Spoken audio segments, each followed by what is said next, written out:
it's 20 years since Prisoner of Azkaban came out, which is kind of crazy, kind of a revolutionary moment. And so many of the people I talk to tell me that Prisoner of Azkaban is their favorite Harry Potter book. So raise your hand if this is your favorite or second favorite Harry Potter book. Anybody? Oh, see? Like, people just love this book.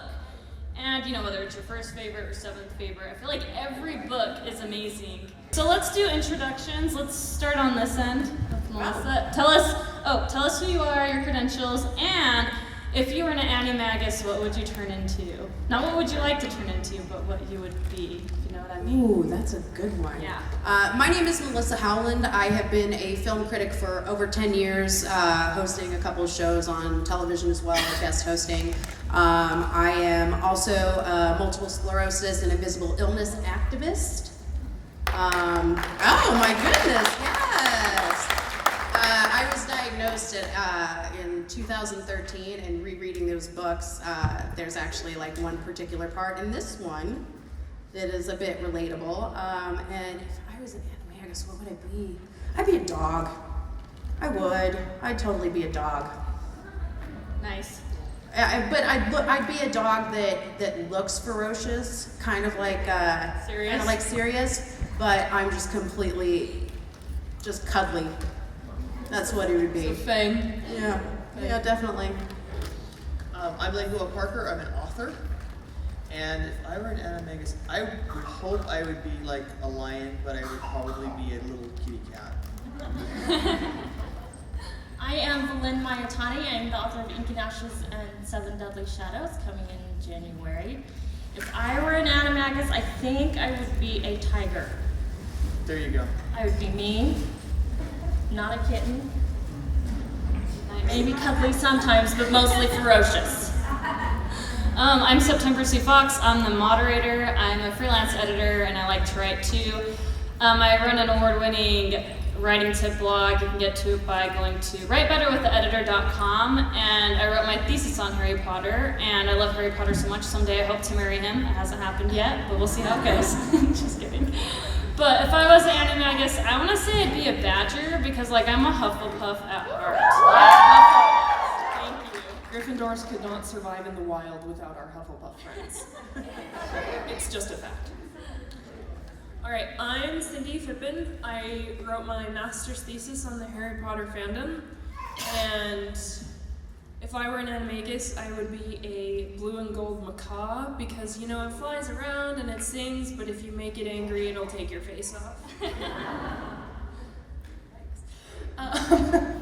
Which doesn't happen very often. I'm Amanda Taylor. I'm a writer and an actress, and my connection to Harry Potter led me to creating a web series that's all about Lily Evans and obviously the Marauders. You can find it on Apple Juice Productions, and I wrote it and I played Lily, so because of that, I'm going to go ahead and say that I would also be a deer. Ooh, nice. Okay, so one of the things I love about the Harry Potter books, and even this one in particular, is I feel like J.K. Rowling is like so good at making having twists and turns and connections. And so to kind of get us kind of into this book and remembering parts of it, I wanted to ask you guys, what were your favorite twists or turns or connections in The Prisoner of Azkaban? And do you think these were better or more sophisticated than what we saw in the previous two volumes, or not so much? Feel free to answer when you're ready. I think that they were definitely more sophisticated, and it's not my favorite book, it's my second favorite book. My favorite book is Goblet of Fire. But this was the book that really, I really liked the first and second book, but this is the book that just reeled me in, and after that, I was one of those that could not wait till the next book came out. I mean, even my dad was standing outside at midnight at Barnes & Noble, waiting to get the new release. But I think that the first and second books were good introductions, and as a writer, I've gone back and her character building is just phenomenal. And I've gone back and tried to figure out, how did she do this? How did she create characters there are a million characters, and you can picture each, like before the movies ever came out, you could picture what each one of them looked like and could keep them straight, and I still don't know how she did it. So I think that there was a lot of character building in the first 2 books, and then once you were familiar with the world and all of the characters, she started really ramping up the tension and the plot. I think this one really grew. I mean, it started to become more and more relatable because I was introduced to these books when I was a freshman in college in 1999. So instantly I read the first one, and then I had to go out. I went out in the middle of the night to go get the next 2, and I was obsessed. It was crazy. But I feel like this one really hit home with a lot of the themes here, because there are a lot of undertones in this one. So it definitely grew a sense of relatability with me. My favorite twist and the moment that I always think of is when they're in the 3 broomsticks and Harry has to hide under the table and they're eavesdropping this whole story and this whole situation where you finally get these little tidbits about Harry's dad. So when I reread the series most recently, I read it like a textbook, and I went through with a highlighter, and every single Marauder had their own character, and I took it and I highlighted every tiny little tidbit that we get, which is not very much at all. But that's one of the few times that you get like this big reveal about James Potter, and it's shocking in the way that it's told. You're just, you're right there with them, and so I always think of that moment when they, call them the double act, James Potter and Sirius Black. My favorite moment is when we discover that Hermione has a time turner. And that's how she's been going to classes, because I so would have been that kid.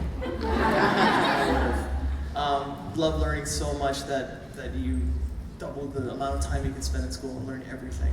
And I think that reveals so much about her character. I just really like that moment. Well, I think it also reveals a lot about the faculty, that they trusted her to use that, because I think that there is no other student there that they would have allowed to do such a thing. The Marauders could not have had that. Could you imagine what it'd be like if they did? Wow. Yeah. I really liked the twist. I kind of liked, I don't know, I just love werewolves. Does anybody love werewolves? I just love werewolves. Yes, thank you. And so, Team Jacob, just kidding. But, so when you find out Lupin's a werewolf and Hermione's known all this time, it's like, and part of me is like, yes, And so I thought that was cool. The whole thing with Snape is like substituting, and you're like, oh great, Snape substituting is gonna be the worst class. And he's like, oh, we're learning about werewolves. And then Hermione's like, no, we're not. And he's like, yeah, we are. And of course, he's the one who answered the questions. And he signs that essay, he's like, I want you guys to in particular, to write about how you can tell a person is a werewolf. And Hermione's the only one who does that essay. And at the end, she's like, I've been keeping it a secret this whole time, you're a werewolf. And I was like, and so I really loved that twist. And the other connection that I kind of like, it's very subtle, but in the first Harry Potter book, I think the first chapter, Sirius gets mentioned. When Hagrid says, nobody knew anything about that. Yeah, Hagrid borrowed them. I'm just reading through it because little did I know. And so I love the way J.K. Rowling a lot of times plants in names, like books ahead of time. So that's my little connection I like. I was trying to think, because there are so many, because Prisoner of Azkaban is my 3rd favorite, but my top 2 are like Deathly Hallows, fight me on it. Half-Blood Prince, Prisoner of Azkaban. It's so close, and usually I'll say just whichever one I'm actively reading at the moment. But I really like when, Harry's listening to Sirius and Lupin tell the true story about what happened, and it speaks so much to Harry's character when he's just like, okay. He just has so much trust and believes them so willingly. I think that speaks to Harry's character a lot, because people give Harry a really hard time for good reason, but the reason we love him is because he is so flawed, but he is still a very good person. Well, and he Go ahead. Well, and he even chooses to let Peter go, not have them kill him in that moment, and that's big. I think you bring up a good point, because when he first finds out what you brought up, that Sirius and like the Secret Keeper and think like he's really mad, like he kind of wants to do something to Sirius, and so to have that kind of anger and then bring up, you know, that he's like okay, I think that does say a lot to his character. Okay, so in this book, we're introduced to the Marauders, and they're really popular. Like, I feel like they practically have their own, like, fandom within the fandom. Yes. So, what is it about their stories and characterizations that make them so interesting and appealing? And not only are they extremely talented, because they can all turn into animagi, which is, like, super hard, they're also extremely reckless, which I think is kind of interesting. Why do you guys think they are that combination? What do you think about that? So I guess my question is, why do you think they're so interesting and appealing, or why are they like such an interesting combination? And go ahead, have at it. Whoever wants to answer first. Some people just have this unexplainable charisma. They can get you to do anything, and it's not. And in my encounters with these people, because I am not one of them, it's just like, I will just do whatever you say because you're so charming. And so I think both James had that and Sirius had that, and so that's why they became besties, and then they took over the school by sheer charisma. And so they knew, because they were so charismatic, they could get away with being reckless because people would love them anyway, including the faculty. Yeah, I think one of the reasons they're so popular is because they are so different from like the Golden Trio. So there you have this trio of outcasts, these three people who, while they are, you know, saving the world on a regular basis, they're not charismatic, they're not terribly popular, you know, they have a lot of social issues and what have you, Yeah, but like people like Harry because he's Harry, not because Yeah, he's not charming or because good looking or whatever. not because he's Harry, just because he's Harry. Yeah. But it's so funny because I think people, they want that a little bit, and they want to like kind of, you know, look at this like popular crowd who's also, you can love them, you can hate some of their behaviors, but in the end, you know, kind of their story backwards, if that makes sense. So you know that they're the good guys, and so it's easy to look at some of their exploits and some of the things they do when they're younger and say like, oh, those guys, like they're so funny and cute or whatever, knowing, you know, what they did later. And I think that's the only way that worked. I think if she would have introduced them a different way, you would have been like, no, he sucks, we hate him. Well, and I think it's also key to remember that Sirius and James were pure-blood royalty, right? I mean, they come from long wizard families, pure-blood families, and I think that helped them with the popularity and them just being very gifted and charismatic on top of it. I think one of the things.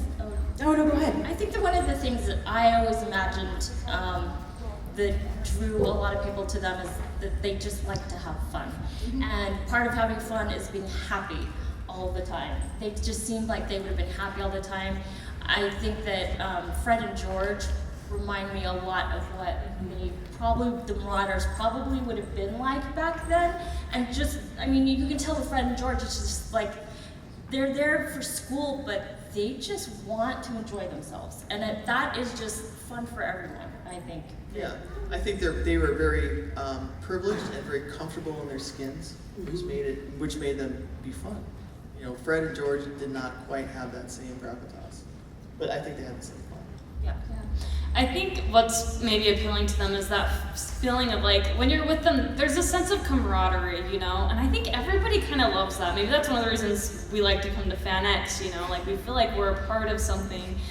And so I think that's maybe what draws people to them as well. And then I think, like, I've met some people that are really talented, and sometimes they are reckless, you know? And so I kind of see them, they had to work really hard to like be able to turn into animals, but at the same time, like that's extremely difficult. So I kind of feel like some of them were maybe like more naturally talented, you know, and so maybe they're a little reckless because I don't know, maybe it wasn't, I don't know. But yeah, more talent than they know what to do with. There we go. Yeah, too smart, too talented for their own good.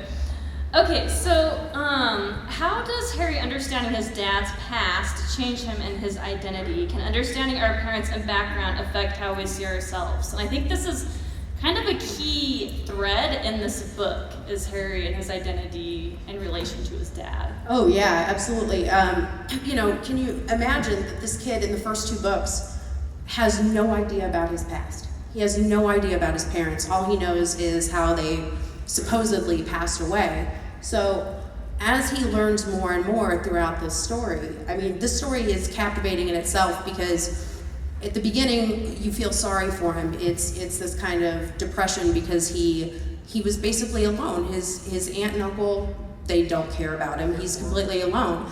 But I feel like this one is even more devastating in a sense because not only is he learning more about his family, but now he's, how do I put this? He learns more about his family, and it's like, does that make you more isolated? Because he had nothing to lose, and all of a sudden he finds out more and more, and then at the end you realize that he finally has family, and he can't be near that family. So it's a big loss for him. I don't know, I just find this book a little more devastating in that fact. Am I making sense here? Yeah. Okay.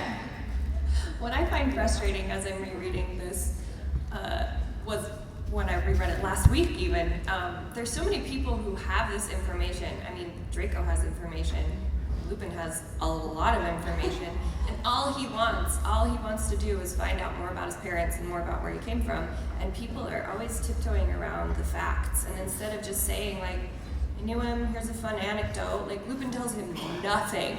And so I'm reading this, and of course I'm reading this from the perspective of Lily Evans Potter, and I'm going, tell him something. Do something. Give this child like a morsel of the information that you could be giving him, because he does just want to feel connected to his past. And there's that absolutely beautiful and tragic moment when they've used the time turner, and he tells Hermione, like, I think I saw my dad, and it's this really hopeful moment for him. And then when he works it all out, it's like, oh.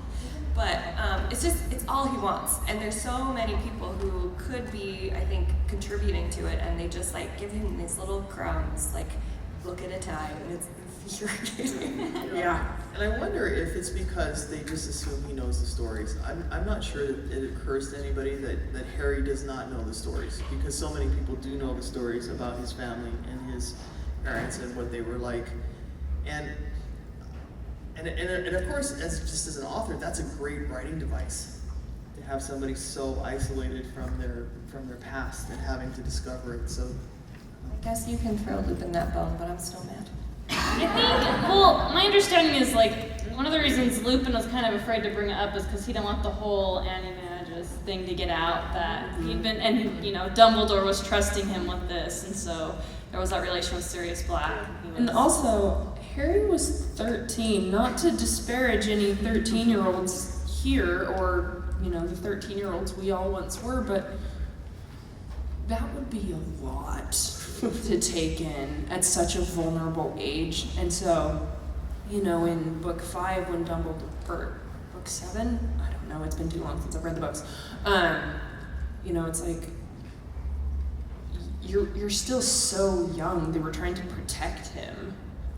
Yeah, but That's book 5, that's book 5. I Right. apologize for the momentary. Yep. Yeah. Okay. Yeah, but after book 1 and 2, what he's been through, I feel like Harry should be smoking cigars and everything else. Like let the kid into the bar, you know? He's kind of saved the world twice. He's more of an adult than I am. Yeah, and Dumbledore even says, you know, by the end of book 3, I was running out of time, because he had acquitted himself so much, but I think throughout book 3, he wasn't quite there yet. Well, part of it too, remember, they're always a little afraid of him being a Horcrux and how connected he is to Voldemort. So they're trying to, it's the fight to embrace him and have him be part of them, and then keeping him away at arm's length. And I think you see that fight and that tension through all of the books. And there's a lot of mistakes and misunderstandings that happen because of that, because they're not sure.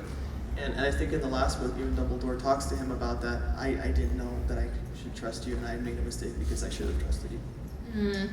I think we see him, I think we're kind of like talking about Harry a lot, which makes sense because he's the main character, but I think... What's this series called again? The Marauders? Oh wait, sorry. If only. Yeah, if only. I think we see him kind of really come into his own in this book with his identity, and I feel like, well, it was interesting. When I was in college, I took this children's lit class, and they talked about like different experiences that kids have as they read as they get older. And at first it's kind of like you're going into this magical world, and like, this is just child development, and like, so they like to read because they're going to kind of escapism, and as they get older, they get more focused on like identity. And what's cool about the Harry Potter books is you can see they kind of follow that. Like, I feel like the first and second one, it's like, here's this really amazing, cool world, and there are dangerous things. But I feel like by the third, and I'm on to maybe through the fifth, it's kind of more focused on his sense of identity.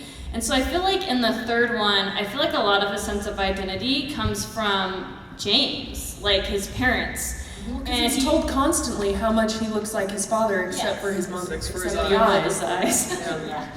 And so even from this, like, starting of this book, he's defending his dad and mom against the Dursleys, and Aunt Marge blows up his aunt about it. And like, I feel like that's a really good setup for this ongoing thing. And I think you brought up this pivotal moment where he thinks he sees his dad and that his dad's alive. It's like, can you imagine what that would feel like? I remember reading it for the first time. I'm like, what?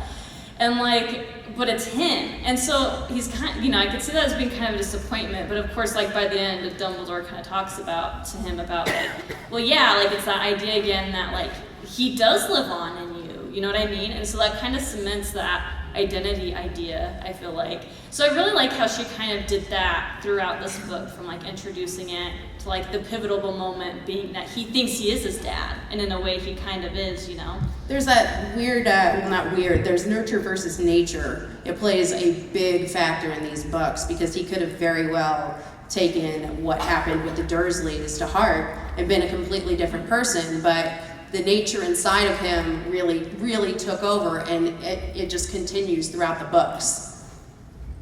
Such a good boy. That's why he was perfect for Dumbledore to use. Wait, what? Just kidding.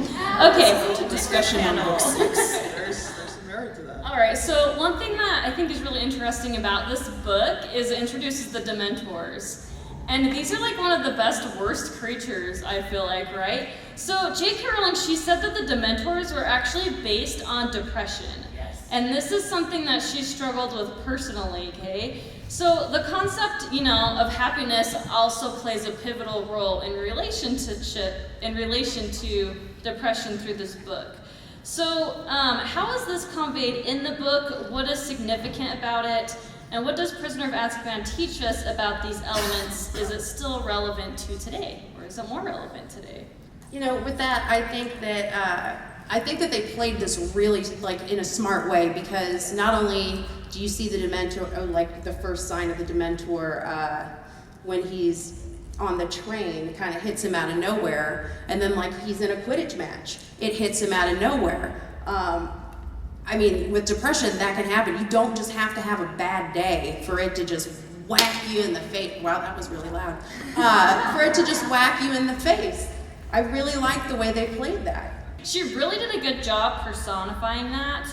And I also think like the Patronuses are very interesting because, and I thought it was interesting because like, I know they do other things later in the book, but like the main purpose of a Patronus is to shield you from a Dementor. So I'm like, how common are these things? Let people, I don't know.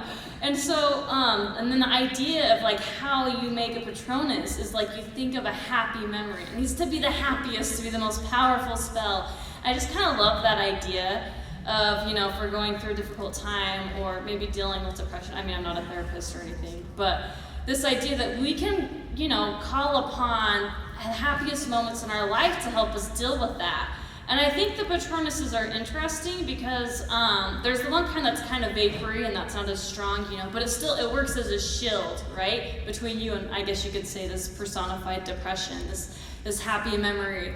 But then if you have a really happy memory and you practice a lot and you're magical, you can create a full-bodied one. And I love the idea that it takes the shape of something that is special to you. And so it's cool how Harry's takes the form of a stag, because that's, relates to James. But then the full-bodied ones are cool because they don't just shield you, they drive off depression, the Mentors. And as I was looking over this, I was thinking, I don't think anywhere in the books they actually kill a Dementor. I don't even know if we have spells that can kill them.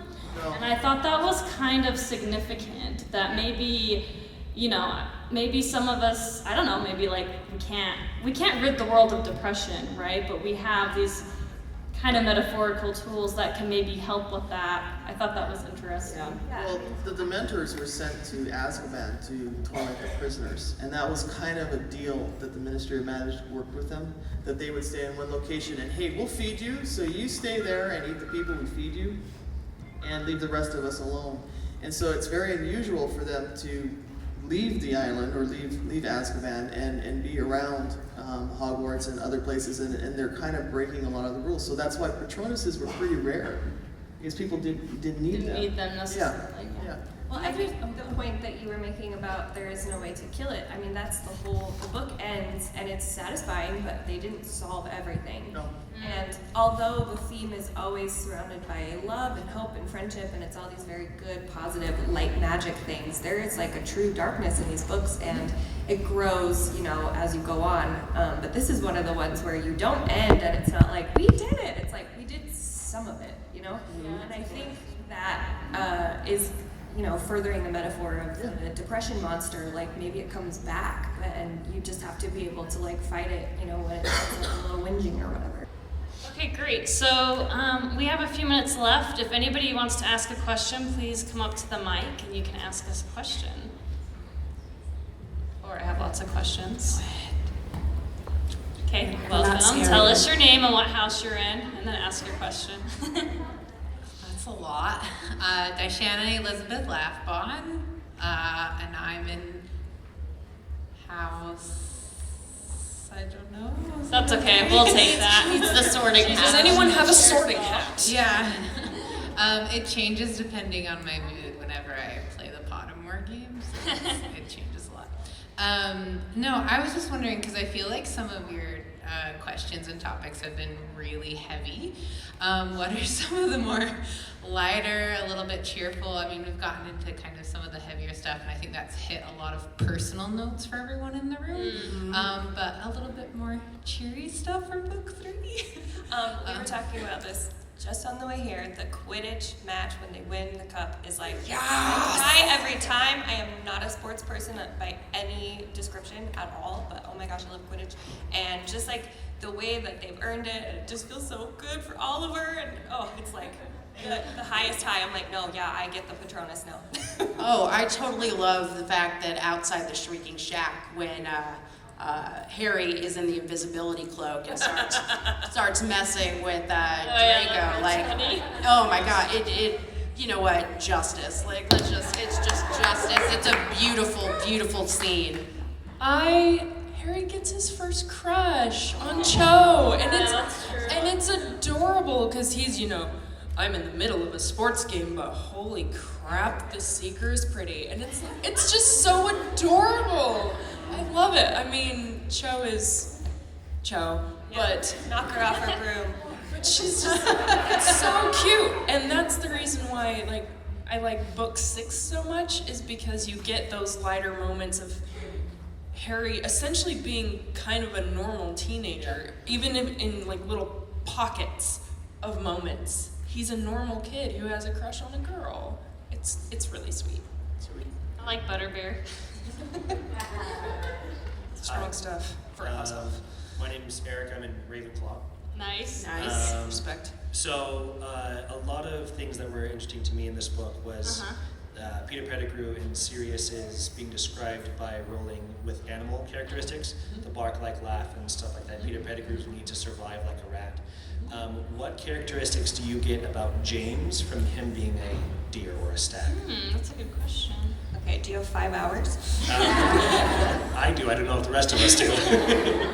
I always think of it in his physicality. So you picture him like strutting around, and he's very like, he likes to take up space. He's a large personality, and you know, he's tall like Harry, and so it's just this. I think the physicality comes from like the size and just the nature of.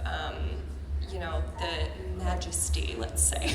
Wow, he would love that, so. Whether imagined or actual majesty. No, it's real. Well, and they became animagus to keep Lupin company, right? And so they needed to be big animals to help control him and corral him, so I think that's also part of that. I just think it's, I guess I can say this word, I think it's just like the cocky prance. Because he's playful and fun, so. And have you ever seen deer in the wild. And it's like, that is majestic AF. Yeah. And you're just like, you just want to sit there and watch it. And James had kind of that, you know, that magnetism about him. And so, yeah. Hi, I'm Abby and I'm in Gryffindor. Nice. And this is more of a statement than a question, but I think Sirius deserved better. I'm just saying, I think he did. Okay, Sirius, one of my favorite characters. Yes. Okay, do you guys Oh, know yeah. that guy? Yeah, I still remember when I read book 5, and it was on my brother's birthday, and I was like trying to be happy at his birthday, but I was also like, Sirius. No. I had to reread it like 10 times, just that part to make sure it was real. But yeah. It's worse in the books too, because you get Oh. twice. It's Oh. way worse in the books, yeah. Trust me, no matter how many times you read them or watch the films, like I rewatched like about 6 months ago or so, and I was just sobbing uncontrollably in bed, and my boyfriend wakes up and he's like, "Oh my God, what's wrong? What's wrong?" And I'm like, "Snape died again." Yeah, I become murder, we just need a that complete mess during Fred's death scene, book or movie. I'm just like, I know how that's what's happening to me. The book did way more justice to that. That's a whole nother Agreed. animal. That's kind of hard, like reading the 3rd book again, and like the whole part where Sirius is like, "Yeah, you can come live with me," and he's like, "Oh, really?" And you're like, "Yeah, that's so hard." Okay, thanks. You have it. I'm Elizabeth. I'm a Hufflepuff. Yes. I was just Welcome. wondering who your favorite character is and why, and it doesn't exactly have to be limited to Prisoner of Azkaban. Ooh, you know what? I'm a huge fan of Harry, just because, and it's not just because he's like the star of the book and everything, the whole series. I find the complexity of being an outcast and feeling alone. This kid goes to school and finally, finds people and finds a family and a community, and then keeps getting taken away from him. I was the nerdy kid in high school that you threw paper wads at. My home life at the time was not great, so I found it extremely relatable. And I always used to, when I was a kid, imagine that, I was some magical being. I also tried to do magic in the park. It was just bad. It was bad. I learned how to make balloon animals, though.